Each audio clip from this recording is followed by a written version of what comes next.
জুলাই সনদের দাবিতে শাহবাগের রাস্তা অবরোধ করে আজ দ্বিতীয় দিনের মতো বিক্ষোভ করছেন জুলাই যোদ্ধারা। এই মুহূর্তে সেখানে আছেন সিনিয়র করেসপন্ডেন্ট আপেল শাহরিয়ার, যুক্ত হচ্ছি তার সাথে। আপেল, শাহবাগের সবশেষ পরিস্থিতি কি, বিক্ষোভকারীরা কি বলছেন?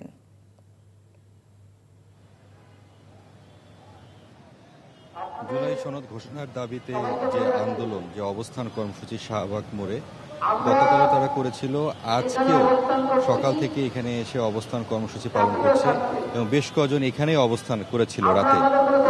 যারা বক্তব্য রাখছেন এখন, তাদের একটাই কথা যে কোনোভাবেই, অর্থাৎ জুলাই সনদের বিষয়ে যে একটি ধোঁয়াশা তৈরি হয়েছে, সেই ধোঁয়াশা যাতে না থাকে, অবিলম্বে দ্রুত সময়ের মধ্যে এই ঘোষণা যাতে দেওয়া হয় সেটি দাবি জানিয়েছে। শুধুই যদি একটি ঘোষণার মধ্যে সীমাবদ্ধ না থেকে সংবিধানে এটি যাতে অন্তর্ভুক্ত করা হয়, সেখানকেও তারা জোর দাবি জানাচ্ছে।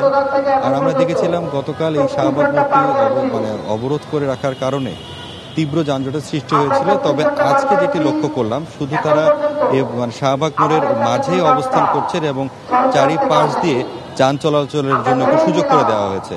যেহেতু আজকে শুক্রবার, যানবাহন এমনিতেই কম রাস্তায়, এই জন্য খুব একটা ভোগান্তি হচ্ছে না সাধারণ মানুষের।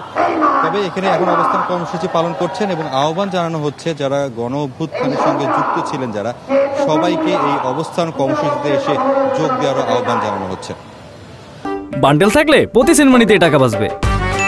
বিকাশ সেনমানি বান্ডেল কিনে জিতুন প্রতি লেনদেনে।